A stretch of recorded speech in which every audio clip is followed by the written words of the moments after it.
Pulisya conducí Oplan galugad na selda del Zamboanga City Police Office ayer tarde. Ya puede kumpiska mga sigarilyo y mga cellphone durante el operasyon.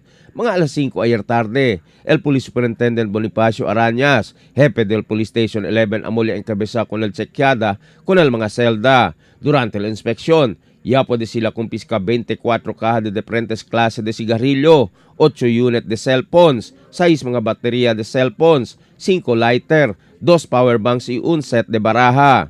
Si Arañas se explica si cosa el prohibido adentro na selda. So actually bawal no el cellphone, unang-una cellphone para hindi sila hindi communication kasi baka de noche pwede man communicate afuera, si kere sila blagali kita taman-daman rescue or si during scheduled hearing baka pwede sila man timbre kaya hindi mga pamilya or kin man di ila grupo. Il mga sigarilyo bawal tamin na dentro.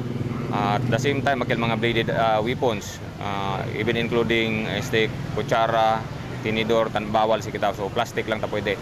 El pregunta, bien estricto sila ng mga quien bisita alina di ila selda, pero ta pwede siyempre entrar mga kontrabando. Kasi Chenebes, tamirayo amo si el chineman kita CCTV ali. Taman prohibit yayo akil mismo kasi Chenebes el mismo mga PNP personnel di aton, chini mga uban, chini kunose, tasigi lang anda intra, hindi tasigi na regulasyon di aton. So amo kay dami directives. I will closely monitor the CCTV, pati ang direct kayo kay aton na detention guard na once manda sila intra mga personnel anda atraka kunil mga detention detainee di aton na nuay na ora kanila yuman sanction or file administrative case.